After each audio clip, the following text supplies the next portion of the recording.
बिस्मिल्लाहिर्रहमानिर्रहीम। अस्सलाम वालेकुम नाज़रीन, आप देख रहे हैं प्रोग्राम असल बात। मैं आपका मेज़बान मोहम्मद अरसलान फ़ारूक। हुकूमत ने नैब के बिल के अंदर जो तरमीम की हैं उनको इमरान खान साहब कह रहे हैं कि वो NRO 2 के मुताबिक है। इससे पहले एक NRO हुआ था और वो NRO माजी में जनरल मुशर्रफ ने दिया था, लेकिन आज का NRO हुकूमती इत्तेहाद ने खुद अपने आप को दिया है। क्या नैब तरमीम ऐसी तरमीम है जिनको कहा जा सकता है कि वो NRO 2 के मुतरादिफ है? इसके ऊपर आज के प्रोग्राम के अंदर हम बात करेंगे। नैब तरमीम हैं कौन सी और क्या मुतारिफ हुई हैं, वो मैं आपके सामने रखता हूँ।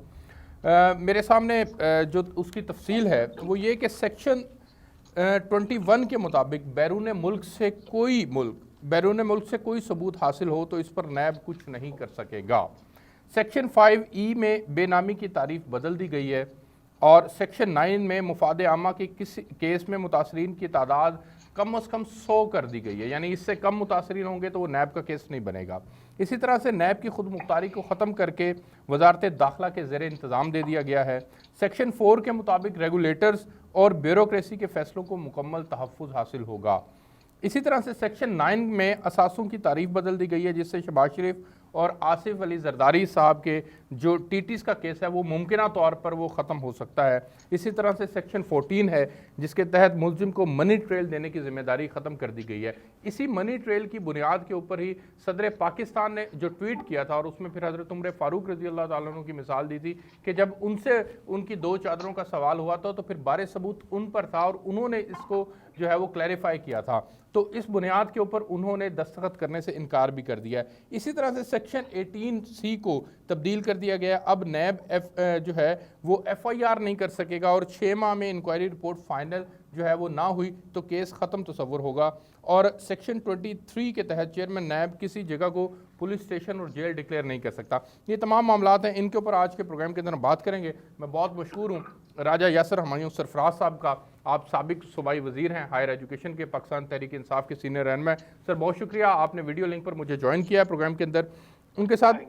उनके साथ मुझे वीडियो लिंक पर ज्वाइन किया आसिफ बाजवा साहब ने। आप साबिक MP हैं, मुस्लिम लीग नून के सीनियर रहनुमा हैं और आप कानूनदान भी हैं। सर आपका बहुत शुक्रिया कि आपने प्रोग्राम के अंदर मुझे ज्वाइन किया। कुछ ही देर में मुझे साहबजादा मुजफ्फर अली ज्वाइन करेंगे, आप साबिक प्रोसिक्यूटर नैब भी हैं। सर मैं सबसे पहले राजा यासर साहब आपसे आगाज़ करना चाहूँगा और जानना चाहूँगा सर राय साहब किस तरह से NRO 2 के मुतरादिफ है ये। नैब के कवानीन में तब्दीली की बात इमरान खान साहब खुद किया करते थे और उन्होंने बारहा कहा कि हमें अकाउंटेबिलिटी में के कवानीन में तब्दीली करनी पड़ेगी और ये FATF से भी जो है वो मशरूत था। तो अब आप इसको जब हुकूमत में नहीं है तो अब आप इसको NRO 2 कह रहे हैं। देखिए बिस्मिल्लाहिर्रहमानिर्रहीम, जो नैब के कवानीन हैं उनमें इम्प्रूवमेंट्स की ज़रूरत थी। डेफिनेटली उसमें बहुत सारी प्रॉब्लम्स थी और इदारा जो है इतना अरसा लंबा अरसा इसने काम किया और जो नताइज इससे हासिल किए जाने थे वो नहीं किए जा रहे थे। उसमें जो बुनियादी वजह है कि कई केसेस तो बिल्कुल जेनुइन थे, कई केसेस भी ठीक नहीं बने, जिस ज़माने में बने उस ज़माने की बात है। जब कोई भी चीज़ में आप गलत और सही को मिक्स कर देते हैं उसकी क्रेडिबिलिटी ख़राब हो जाती है। उसमें इम्प्रूवमेंट्स की ज़रूरत थी और बहुत सारी चीज़ें जो ब्यूरोक्रेसी को काम करने से रोक रही थी उनको इम्प्रूव करने की ज़रूरत थी। लेकिन ये जो अभी तरमीम की गई है और एक इतनी ऐसी गवर्नमेंट ने की जिनके पास अपेरेंटली बड़ी थिन सी मेजॉरिटी है और और उसमें बहुत सारे लोग ऐसे हैं जो खुद बेनिफिशरीज हैं लॉज के, इस अमेंडमेंट्स के, तो फिर ये एक सारा जो प्रोसेस है ये डूबियस सा हो जाता है। मेरा ख्याल है कि नैब कवानीन में अगर कोई चेंजेस करनी भी थी तो एक ऐसी असेंबली से की जाती, ऐसी गवर्नमेंट करती जिसके पास बड़ा कंप्लीट मैंडेट होता। सर आपके दौर के अंदर 2 नैब ऑर्डिनेंसेस जारी हुए नैब तरमीम से मुतालिक और ये 90% तरमीम वही हैं। 90% वही हैं जी, लेकिन जो मैटर करती हैं, एक्सक्यूज मी, जो मैटर करती हैं वो जिनकी वजह से जो पेंडिंग केसेस हैं वो मुतासर होंगे, वो मुनासिब नहीं है। असल जो बात करने वाली है, इस वजह से इसको NRO 2 कह रहे हैं। खान साहब, मैं आसिफ बाजवा साहब के पास जाना चाहूँगा। आसिफ बाजवा साहब, ये बड़ा अनफॉर्चुनेट है सर कि आप लोगों की तमाम क़यादत के ऊपर केसेस हैं, ना सिर्फ आपकी क़यादत के ऊपर केसेस हैं बल्कि जो आपके इत्तेहादी हैं उनके ऊपर भी केसेस हैं और आप अपने लिए खुद रिलीफ का इंतज़ाम करें। सर ये बात समझ में नहीं आती सर, ये वाकई NRO 2 लगता है जैसे खान साहब कह रहे हैं। बिस्मिल्लाहिर्रहमानिर्रहीम।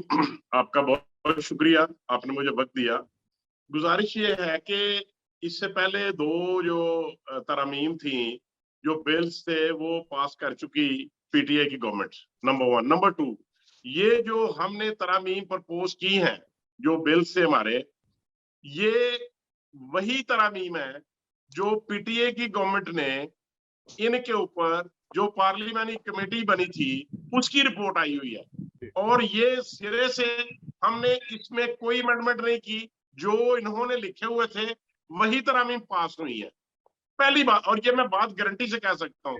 और वो बेसिकली तरमीम क्या है, मसलन अगर कोई आदमी कत्ल भी करता है, 302 का मुलजिम हो, तो उसके लिए 14 डेज का रिमांड होता है, जो पुलिस देती है उनको 14 डेज का। लेकिन नैब ऑर्डिनेंस में 90 डेज का रिमांड था। ये और पूरी दुनिया में कहीं भी ऐसा नहीं है। अब आपने इसको 14 दिन कर दिया। नहीं सर, हमने 14 दिन नहीं किया, मैं अर्ज करता हूँ, हमने इसको सीआरपीसी के मुताबिक किया है, जो पाकिस्तान क्रिमिनल प्रोसीजर कोड है, जिसके ऊपर अदालतें चल रही हैं, जो निजाम है यूके में भी और पाकिस्तान में भी, इंडिया में भी और दीगर ममालिक में, कहीं भी 14 दिन से ज्यादा रिमांड नहीं है।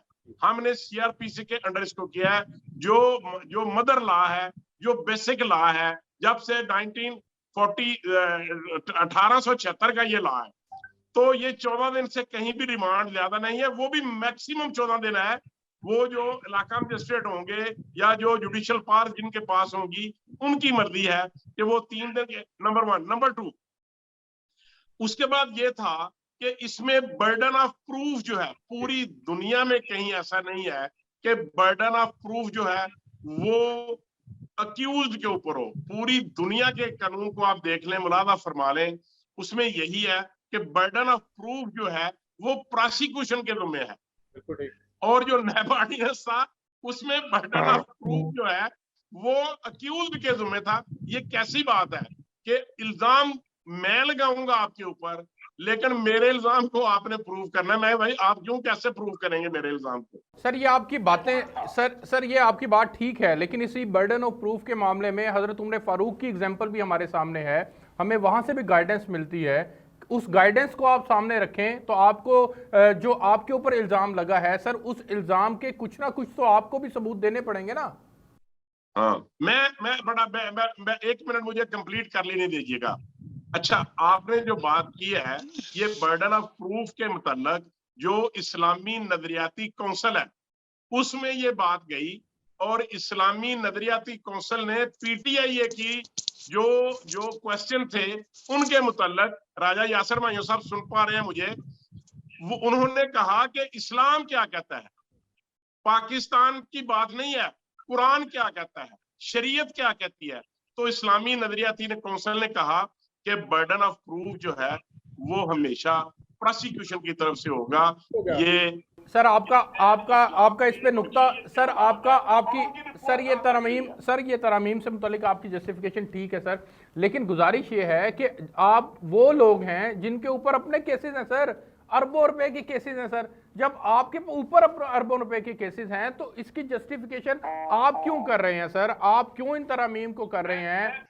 मैं अर्ज करता हूं, अब मुझे मौका दें, मैं अर्ज करता हूं। देखिए, मियां नवाज शरीफ साहब से लेके मियां शहबाज शरीफ साहब, मरियम बीबी, हमजा शहबाज, ख्वाजा आसिफ साहब, ख्वाजा साद रफीक, ख्वाजा सलमान रफीक, शाहिद खान अब्बासी, हसन इकबाल साहब, और कौन कौन से मैं लोग गिनवाऊं जिन्होंने महीनों नहीं सालों कैद काटी, लेकिन आज तक। सर इसके बेनिफिशियरी आप हैं, इसका सवाल उनसे पूछेंगे कि आपने इनके ऊपर अगर केसेस चलाए हैं तो उन केसेस को आप साबित क्यों नहीं कर सके, लेकिन इस नैब तरमीम के बेनिफिशियरी आप हैं। मैं साहिबजादा मुजफ्फर साहब के पास जाना चाहूँगा। सर ये जो नैब कवानीन में तरमीम की गई हैं सर, आप साबिक प्रोसिक्यूटर नैब रहे हैं सर, आपकी क्या अंडरस्टैंडिंग है, ये नैब तरमीम ठीक हैं या ये तरमीम NRO 2 के मुतरादिफ हैं? शुक्रिया सलान भाई, एक तो आपने बड़ा अच्छा मौजू पकड़ा है और ये इस टाइम मेरे ख्याल से सबसे हॉट न्यूज़ है इस टाइम। देखें, बात दरअसल ये है कि मैं नैब में मैंने 5 साल काम किया और उस टेन्योर में काम किया जब ये नैब जो था एक समझें कि उस टाइम कॉन्स्टिट्यूट हुआ था, इसको प्रोरोगेट किया गया था थ्रू ऑर्डिनेंस। 2003 से लेके 9 तक मैंने काम किया तो गालिबन तो ये जो पीरियड है, इस पीरियड में बड़ा कुछ हमने देखा और बड़ी इसमें रिकवरी की, ड्रास्टिक वे में इसमें चेंजेस आई और लोगों को जो बेचारे चीट हो गए थे, उनको भी पैसा मिला, जो अकाउंटेबिलिटी की गई थी सरकारी मुलाज़मीन की। और ये नो डाउट कि आज भी ये it is written on the walls कि जो इसका नतीजे हैं और जो इसमें कन्विक्शन रेट है और जो रिकवरी है, दैट इज़ अनप्रेसिडेंटेड। पाकिस्तान की हिस्ट्री में इस इदारे जैसा इदारे ने कभी कोई काम नहीं किया। लेकिन मैं अब आपको इतना ज़रूर कहूँ कि वक़्त के साथ-साथ हर एक चीज़ में गुंजाइश निकलती है और ये कुछ अमेंडमेंट्स ऐसी थी जो वक़्त की ज़रूरत थी, जिनका होना ज़रूरी था और मैं ये नहीं कहता कि ये जितनी अमेंडमेंट्स हैं, ये सारी दुरुस्त हैं।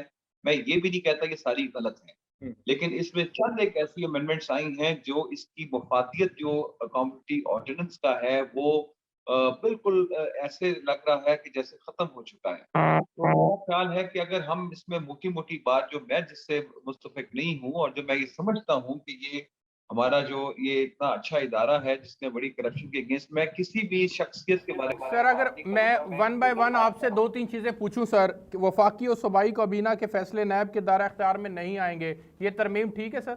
मैं इसलिए अर्ज़ करता हूँ ना जी, मैं अगर आप देखें असलान भाई मुझे थोड़ा-सा मौका दीजिएगा, मैं आपको थोड़ा-सा इसका क्योंकि मैं इसमें अभी मैंने जो पढ़ा है अमेंडमेंट्स में, देखें इसकी जो मेरी समझ में बात आ रही है कि वो मुझे फ़ोकस लग रहा है कि ये चंद केसेस जो हैं ये उस पे ज़्यादा ये असरअंदाज़ होगा।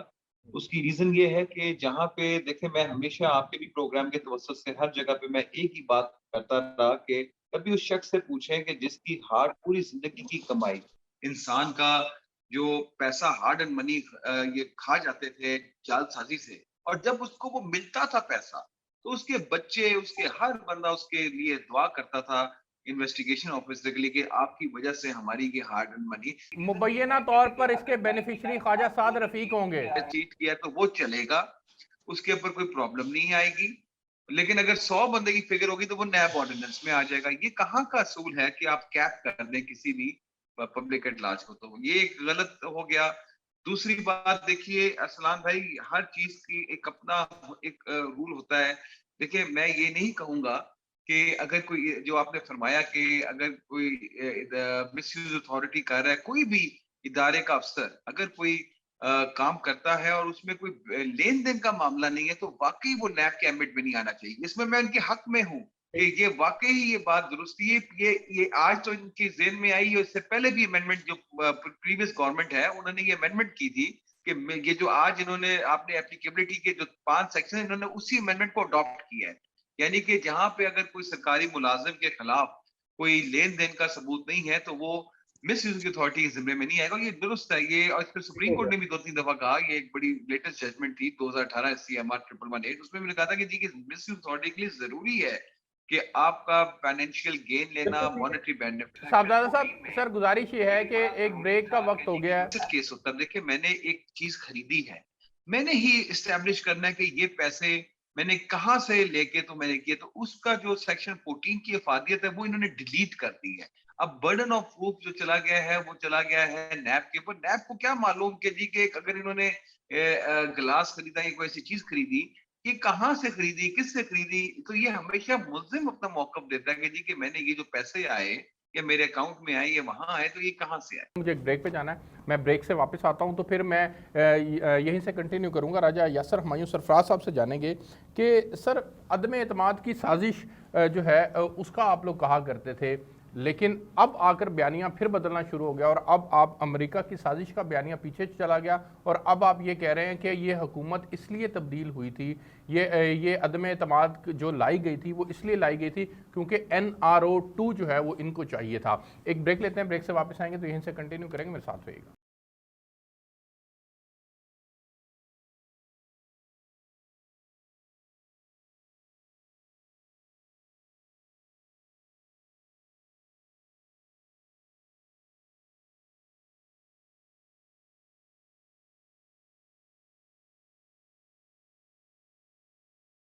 राजा यासर हुमायूं सरफराज साहब, सर ये अदम एतमाद जो थी वो अमरीकी साजिश थी या फिर NRO 2 लेने के लिए ये सब इकट्ठे हुए थे?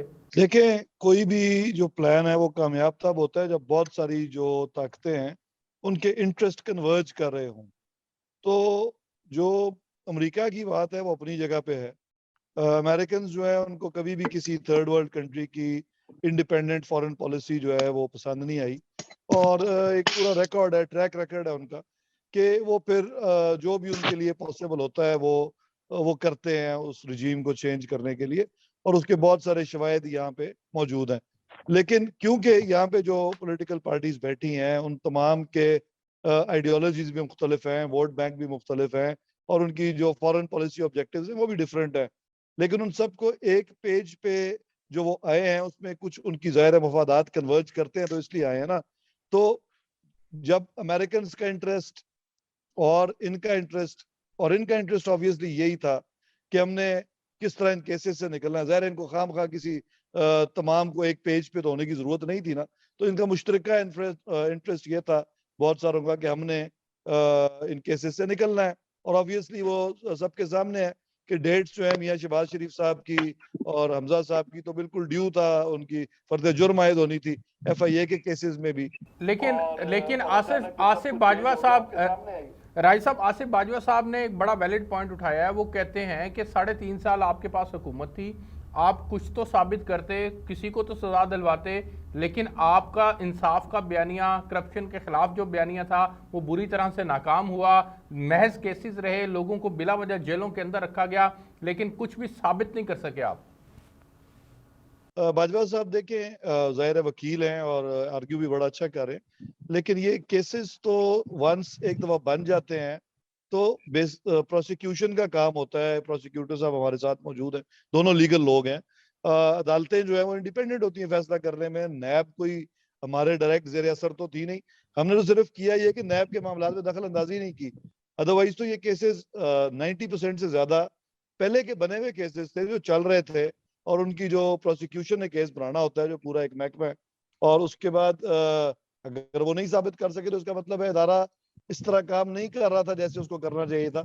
लेकिन जहां तक मेरे इल्म में है कि बहुत सारा पैसा नैब ने बहुत सारे लोगों से रिकवर भी कराया, और एक बड़ी एग्जैक्ट फिगर तो इस वक्त मेरे पास नहीं है क्योंकि आई डिडंट नो कि ये प्रोग्राम आप नैब पे कर रहे हैं, तो मैं ले आता नहीं तो। लेकिन मेरा ख्याल है एक बहुत बड़ा फिगर गुज़िश्ता 3-3.5 साल में नैब ने रिकवरीज भी की लोगों से। और हाँ, ऑब्वियसली जो पॉलिटिकल नेचर के केस है वो मुख्तलिफ वजूहत की वजह से आगे नहीं चल सके, वो हमारी प्रोसिक्यूशन सिस्टम की कमजोरी है, और वो सिर्फ नैब में नहीं तमाम अदालतों में प्रॉब्लम आती है। उसके लिए आप किसी भी गवर्नमेंट को नहीं कर सकते कि इस गवर्नमेंट की वजह से ही नहीं हो, क्योंकि एक दफा चीज अदालत में चली जाती है तो फिर आपकी गवर्नमेंट के कंट्रोल में नहीं रहती हो।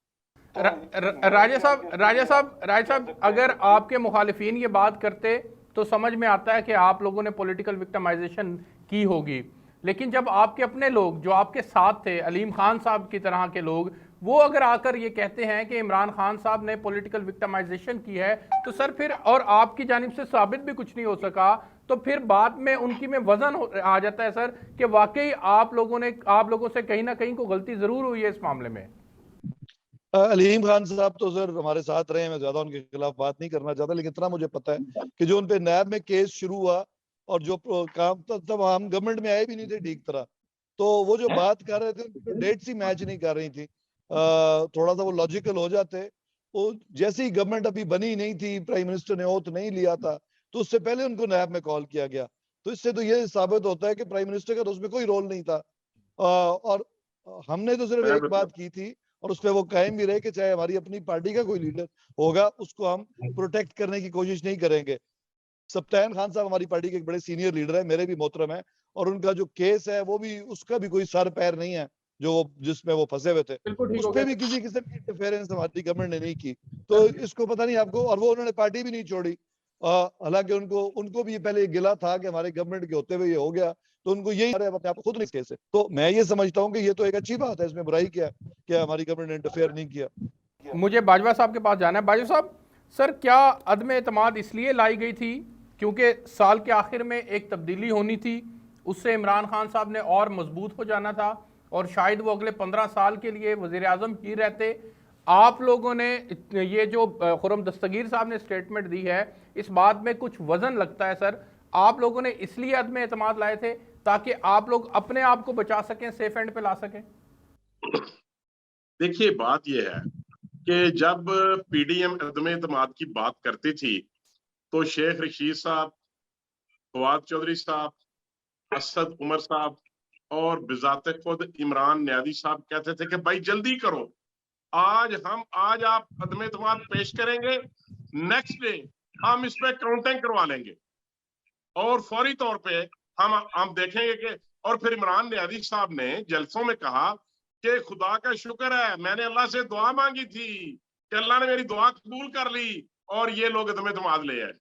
फिर जब अदम एतमाद पे काउंटिंग का वक्त आया तो इन्होंने अदालत के हुक्म के बावजूद काउंटिंग ना होने दी और फिर ये कहते हैं कि अदालतें क्यों खुली। नंबर 1। नंबर 2, उसके बाद इन्होंने कहा कि एक खत आ गया है। खत की बात, उस लेटर के बाद इन्होंने कहा कि मुझे तो पिछले साल मई में पता चल गया था। अगर आपको पिछले साल मई में पता चल गया था तो फिर आपने इस बात को क्यों कंसील किया। उसके बाद जो लेटेस्ट इसमें इंप्रूवमेंट है वो ये है कि जनाब शेख रशीद साहब का जो वीडियो क्लिप है, मैं आपको यहीं से भिजवा सकता हूं। उन्होंने खुद फरमाया है सॉरी, उन्होंने फरमाया कि जिस किसी ने भी ये लेटर तैयार किया है उसने बहुत बड़ा एहसान किया है इमरान न्यादी के ऊपर, वगरना हम तो अवाम के पास जाने के लिए के काबिल ही नहीं थे। आई मीन टू से कि ये सब बातें, ये जो इन्होंने बयानियां बनाने की कोशिश की है कि ये कोई साजिश है, या भाई इन्होंने कौन सा कोई एटम बम बना लिया था। सर इन्होंने अगर साजिश का बयानिया साथ लेकर चल रहे हैं तो पैरेलल इनके और बयानिए भी हैं और वो आपकी कमियां आवाम के सामने रख रहे हैं। लेकिन आप क्या कर रहे हैं सर, ये जो नैब तरमीम की हैं आपने, इसमें डायरेक्ट बेनिफिशियरी आप लोग खुद हैं और जब आप लोग खुद बेनिफिशियरी होंगे तो सर आप लोग इनको इक्तदार से अलग कर देना जिनके ऊपर केसेस हैं, कोई और आ जाए आपकी जमात में से। अगर बेनिफिशियरी का मसला नहीं है तो फिर कोई और आ जाए, ये जाएं अदालतों में जाके अपने केसेस का सामना करें। मैं सर अर्ज करता हूँ, देखिए जो पॉलिटिकल विक्टिमाइजेशन है और जो नैब के चेयरमैन ने किया वो आपके सामने है और ऑनरेबल सुप्रीम कोर्ट के ऑनरेबल जजेस ने और chief justice of high court Islamabad और chief justice of Pakistan supreme court ने भी ये कहा कि ये तो पॉलिटिकल इंजीनियरिंग है, ये पॉलिटिकल विक्टिमाइजेशन है, ये सब बातें रिकॉर्ड पे मौजूद है। नंबर 1। नंबर 2, अगर आप ये समझते हैं कि हमने अपनी फेवर के लिए किया है तो क्या इन्होंने ये जो अमेंडमेंट पीटीए ने की थी, इन्होंने ये किया था कि जब आने वाला नैब होगा तो हमारे खिलाफ कोई केस ना बन सकेगा। इन्होंने ये काम किया। जब हमने ये कहा कि इन्होंने आने वाले से किया है तो हमें ये कहते थे कि आपकी गवर्नमेंट रही है, 2 अक्सरियत रही है, आपने नैब में तरामीम क्यों नहीं की, पाकिस्तान पीपल्स पार्टी ने नैब में तरामीम क्यों नहीं की। फिर ये मैं कहते थे कि जावेद इकबाल साहब को आपने ही चूज किया था। लेकिन मैं ये कहता हूं कि जो चीफ इलेक्शन कमिश्नर है पाकिस्तान के, उनको भी इन्होंने खुद चूज किया था, खुद अपॉइंट किया था। अब ये कहते हैं कि उनको यहां से निकाल दें। बात करने का मकसद ये है कि ये अपने फायदे की बात करते हैं और हमारे एंटी बात करते हैं। हालांकि इनको अपोजिशन, इनका काम है कि ये मेरिट पे बात करें, ये कहें कि ये कानून साजी गलत हुई है। बिल्कुल हमें जो भी मैंने अर्ज किया कि जो भी बात हुई है ये इस्लामी नजरियाती काउंसिल की जो रिपोर्ट है उसके बारे में। सर मैं आपको माजी में लेके जाना चाहूंगा। जब कभी अकाउंटेबिलिटी की बात की जाती थी, उनके कवानीन की तरमीम की बात की जाती थी या FATF को दरकार थी कानून साजी, तो आप लोगों ने इनको कहा था कि पहले आए नैब के अंदर, आप तरमीम करें नैब कवानीन के अंदर, फिर हम आपकी मदद करेंगे FATF के कवानीन बनाने के अंदर। तो सर ये पिक एंड चूज तो असेंबली के अंदर आप लोगों की जानिब से भी रहा, आप लोग भी कहीं ना कहीं इस कोशिश में जरूर थे कि आपको कोई फायदा मिल जाए। देखिए जो हमने तरामीम की है इसके मुतल्लिक आप कतई तौर पे ये नहीं कह सकते कि इनका मामला या इनका फायदा। देखिए ये जो हमने तो जेलें भुगत ली, अरसलान फारूक साहब, हमने तो जेलें भुगत ली, हमने तो कैदें काट ली, हमारे खिलाफ तो रेफरेंस बन गए, लेकिन इस अमेंडमेंट का हमें कोई फायदा नहीं है। ठीक हो गया, आप कहते हैं आपको कोई फायदा नहीं है, लेकिन साहबजादा मुजफ्फर साहब ने कहा है कि इसके अंदर कुछ तरमीम ऐसी हैं जिनसे आपको फ़ायदा होगा।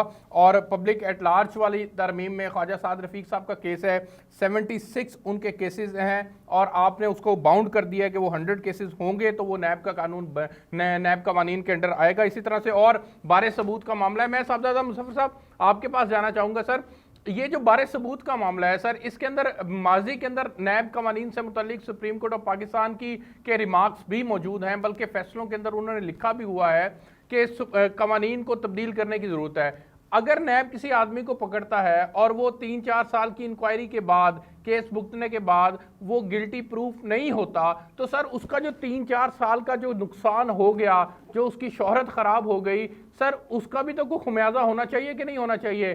तो अगर आप पकड़ने से पहले ही इंक्वायरी कर लें, आपके पास मुकम्मल कंक्रीट किस्म के सबूत हों, एविडेंस हों, फिर आप किसी को पकड़ें तो ज़्यादा बेहतर नहीं है? देखिए असलान भाई, ये जो नैब कवानीन है, खास तौर पे ऊपर ये जो इन्वेस्टिगेशंस होती हैं वाइट कॉलर क्राइम की, ये कोई कत्ल का केस नहीं है कि इसके अंदर आप 2 गवाह लेके चालान कर दें, ऐसी बात नहीं है। इसके अंदर बड़ी वो मॉनिटरी ट्रांजैक्शंस होती हैं, इसमें इंजीनियर्ड क्राइम होता है। आपको पता है इसके अंदर वो सारी डॉक्यूमेंट्री एविडेंस को प्रूव करना पड़ता है, लाना पड़ता है, सीजर मीमोस बनते हैं। और आप कभी देखें नैब के जो गवाह हैं उनकी लिस्टें भी 100 से ज्यादा गवाहों की होती हैं। मीनिंग देयर बाय कि ये कोई इतना आसान केस नहीं होता, इसमें वक्त भी दरकार होता है इन्वेस्टिगेशन के लिए, और उसके अलावा इसमें ट्रायल के लिए भी बड़ा वक्त दरकार होता है, क्योंकि विटनेसेस की तादाद ज्यादा होती है नॉर्मली दूसरे केसेस के हवाले से। अब बात आ जाती है कि ये देखें, इसमें जो मेरे भाई ने फरमाया कि जी ये बाजवा साहब ने कि ये 14 दिन जो रिमांड था वो हर ऑफेंस के लिए वाई फॉर नैब 90 डेज। तो ये मैं बताऊं कि मैं ये नहीं कहता 90 डेज को सपोर्ट है, लेकिन मैं ये समझूं कि ये भी 14 दिन बहुत नाकाफी हैं। व्हाइट कॉलर क्राइम के लिए 14 दिन रिमांड होना जो है वो इन्वेस्टिगेशन नहीं कंप्लीट हो सकती। और जहां तक बात है इंक्वायरी इन्वेस्टिगेशन की, तो देखें ये तो तब इंसाइक्लोपीडिया, जो जब आपके पास कोई कंप्लेंट आती है वो इंसाइक्लोपीडिया तो नहीं होती, वो तो आप जब इन्वेस्टिगेट करते हैं तो आपको मालूम पड़ता है कि जी कि आपके पास क्या क्या ये है एविडेंस अगेंस्ट, तो उसको सब कंपाइल करके रेफरेंस फाइल किया जाता है। तो ये वक्त भी दरकार है और इसमें ही साबित होता है कि मुल्जिम कसूरवार है या नहीं। यहाँ पे एक बड़ी अजीब सी अमेंडमेंट आई है जो कि पाकिस्तान के कवानीन में वाहिद ये कानून है जिसमें ये अमेंड किया गया है। और ये मैं आपको बताऊं, ये जो कल को मैं पढ़ रहा था कि ये चैलेंज हो रहा है कानून, तो इस पे मैं शर्तिया ये बात कह सकूंगा कि इन्होंने डिस्क्रिमिनेशन में ये जरूर बात करेंगे कि अगर नैब का इन्वेस्टिगेशन ऑफिसर गलत तफ्तीश करेगा तो उसको 5 साल सजा है, अगर FIA या एंटी करप्शन का करेगा उसको कोई सजा नहीं है। मुझे एक ब्रेक पे जाना है, मैं ब्रेक से वापस आता हूं, तो फिर मैं राजा यासर हमायूं सरफराज साहब के पास जाऊंगा और उनसे पूछूंगा कि मुल्क की सियासत के अंदर इस्टेब्लिशमेंट के ऊपर क्यों बार बार बात की जा रही है और ढके छुपे अल्फाज के अंदर भी और फिर कहीं पर खुलकर भी तनकीद की जा रही है PTI की जानिब से। एक ब्रेक लेते हैं, मेरे साथ रहिएगा।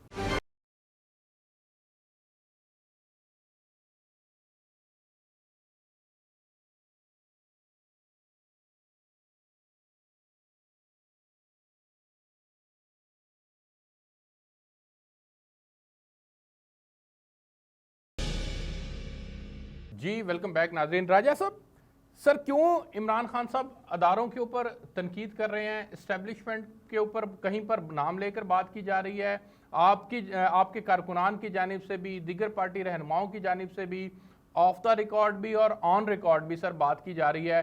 कहीं पर इस्टेब्लिशमेंट से न्यूट्रल रहने का उनको ताना दिया जा रहा है और कहीं पर न्यूट्रल जो है वो क्यों है, इसके ऊपर बात की जा रही है। ये सर क्यों है ऐसा? देखिए, इसमें तो कोई शक नहीं है, हम पहले भी आपके कई प्रोग्राम डिस्कस कर चुके हैं कि दुनिया के तमाम जो इस्टेब्लिश मुल्क होते हैं उनमें वहाँ की इस्टेब्लिशमेंट का रोल होता है और होना चाहिए। मैं तो नहीं समझता कि नहीं होना चाहिए, लेकिन वो इस्टेब्लिशमेंट का रोल जो है वो उस मुल्क की स्टेबिलिटी के लिए बड़ा जरूरी होता है और वो रोल तब प्ले करती हैं। और ये इसका हम बरमला पहले इजहार भी कर चुके हैं प्रोग्राम्स में कि जहाँ पे नेशनल सिक्योरिटी के इश्यूज आ जाते हैं, स्पेशली जिन जो बड़ी इंपॉर्टेंट स्टेट्स होती हैं, जैसे पाकिस्तान है जो कि बिल्कुल ऐसे जंक्चर पे है जहाँ पे बहुत सारी सुपर पावर्स का यहाँ पे इंटरेस्ट है, तो उन स्टेट्स को अपनी आइडियोलॉजी के तहफ़्फ़ुज़ के लिए, अपनी खुद मुख्तारी के तहफ़्फ़ुज़ के लिए इस्टेब्लिशमेंट एक रोल प्ले करती है, ताकि कोई भी पॉलिटिकल पार्टी, जिस तरह पहले हमारे साथ एक दफा अनफॉर्चुनेट इंसिडेंट हो चुका है, वो सियासत की आड़ में गैर मुल्की ताकतों के हाथों में ना खेल जाए, और ऐसे काम ना कर जाए जो आपके मुल्क के लिए बहुत नुकसानदेह साबित हो। तो ये एस्टेब्लिशमेंट का रोल है, मेरा ख्याल है ये होना चाहिए, रहेगा, और इसी वजह से पाकिस्तान कायम है। आपकी हुकूमत भी का भी यही है। अब न्यूट्रलिटी की जो बात है, जब अगर एक चीज ये तय हो कि आपका फॉरेन कोई इन्वॉल्वमेंट हो रही है तो उसमें एस्टेब्लिशमेंट का रोल लाजमी बनता है। जहां पे नहीं हो रही, तमाम पॉलिटिकल पार्टीज जो सर वो तो बारहा वाज़ेह कर चुके कि आपकी हुकूमत में लाइंस के अंदर खेल रही हैं तो फिर एस्टेब्लिशमेंट को न्यूट्रल रहना चाहिए। एस्टेब्लिशमेंट वाज़ेह कर चुकी है कि आपकी हुकूमत को निकालने के लिए अमेरिका ने कोई साजिश नहीं की। ये बात तो वो वाज़ेह कर चुके हैं, कौमी सलामती की मीटिंग के अंदर भी ये बात कर चुके हैं, लेकिन इसके बावजूद आप लोगों की जानिब से तनकीद की जा रही है। क्या आप समझते हैं अब भी कि आपकी हुकूमत का खात्मा इसी वजह से हुआ है क्योंकि आपके एस्टेब्लिशमेंट के साथ ताल्लुकात अच्छे नहीं रहे थे? देखें, अमेरिका बात वो ये तो मानते हैं ना कि मुदाखलत हुई है, तो ये तो एक बड़ी फनी सी सिचुएशन क्रिएट हो गई है कि मुदाखलत और साजिश में क्या ताल्लुक, क्या है? साजिश होती है तो मुदाखलत होती है, या मुदाखलत बाद में होती है और साजिश पहले हो जाती है? तो इस चीज की क्लैरिटी की जरूरत, हमने तो इतनी सी डिमांड की है, और पहले हमने एक एक्स आर्मी जनरल को ही कमेटी का हेड बनाने की कोशिश की थी, और अगर नहीं तो जुडिशरी इंक्वायरी कर ले, और इंक्वायरी करने के बाद ये ऐलान करें कि हाँ जी नहीं साजिश हुई, तो बात दूध का दूध पानी का पानी हो जाएगा। बिल्कुल ठीक है। आसिफ, नेगेशन के बयान देना किसी भी इदारे का मेरा ख्याल है मुनासिब नहीं है। ठीक हो गया। आसिफ बाजवा साहब, सर इमरान खान साहब ने आज कहा है कि आपने मेरी हुकूमत को इसलिए ख़त्म नहीं किया कि आपको अवाम का बहुत दर्द था और महंगाई की फिक्र थी। अगर आपको अवाम का दर्द होता तो आपने जिस बेदर्दी के साथ महंगाई की है उस बेदर्दी के साथ आप महंगाई ना करते। आपके मोटिव्स कुछ और थे, उनको आपने अचीव कर लिया। ये खान साहब ने कहा आज। देखिए, बात यह है कि जो कोई स्टेट होती है उसके जो दीगर इदारों के साथ या दीगर गवर्नमेंट के साथ या इंटरनेशनल जो लेवल के इंस्टीट्यूशंस हैं उनके साथ जो जो एमओयूज होते हैं ना सर, वो पर्सनल नहीं होते किसी के, वो किसी पर्सन के नहीं होते, वो स्टेट के होते हैं और इंस्टीट्यूशन उनको साइन करते हैं। देखिए, अब इनका ये कहना कि इनके मुफादात हैं, इन्होंने ये किया वो किया, ये क्या बता सकते हैं कि जो कॉन्ट्रैक्ट या जो एमओयूज इन्होंने आईएमएफ के साथ किए और जब इनको पता चल गया कि हमारी गवर्नमेंट जा रही है, इनके लाइज जो हैं वो इनको छोड़ के जा रहे हैं, तो फिर इन्होंने उन कॉन्ट्रैक्ट की खिलाफवर्जी की, अवाम के साथ जुल्म के ये जिम्मेदार हैं। अगर ये पेट्रोल उस वक्त सस्ता ना करते, उस मुआदे के खिलाफ जो इन्होंने मुआदा आईएमएफ के साथ रिटन स्टेटमेंट में मौजूद है, तो फिर आज पाकिस्तान की इकोनॉमी के ये हालात ना होते। ये बात आज आम आदमी को भी मालूम हो गई है कि पेट्रोल की कीमत और डीजल की कीमत और डिवैल्यूएशन ऑफ पाक रुपीज इसलिए है कि इमरान न्यादी साहब ने, इनकी गवर्नमेंट ने जो एमओयूज आईएमएफ के साथ, वर्ल्ड बैंक के साथ या एशियन डेवलपमेंट बैंक के साथ किए थे, इन्होंने उसको डिसोन किया, उनकी खिलाफवर्जी की। इसी वजह से सर आप तो शहबाज स्पीड के नाम से मशहूर हैं। आपके पास तो चौथी दफा वजारत उज़्मा आ गई है, कुछ छठी दफा आपके पास वजारत आला आ चुकी है। आप तो तजर्बाकार हैं, आप क्यों नहीं इस मुल्क को मसाइल के दलदल से निकालते? आप भी उसी पैटर्न पे चलेंगे जिस पे खान साहब चल रहे हैं तो मुल्क कैसे मसाइल से निकलेगा?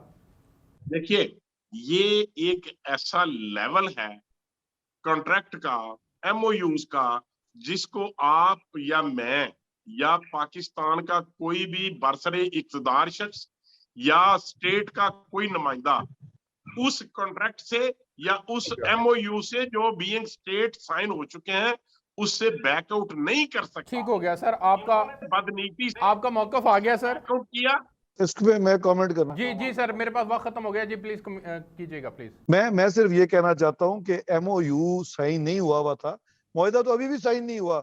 जब तक आप जो उनकी शराइत पूरी नहीं करेंगे तो मुआहिदा नहीं होगा, और हम नहीं कर रहे थे क्योंकि जो शराइत जो है वो आवाम के लिए बेहतर नहीं है। सर आप तीनों मेहमानों को बहुत शुक्रिया, मेरे पास वक्त खत्म हो गया। नाज़रीन, आपने प्रोग्राम देखा, अब तक के लिए इतना ही। आपसे नेक्स्ट वीक मुलाकात होगी, तब तक के लिए मुझे इजाज़त दीजिए। अल्लाह हाफिज़।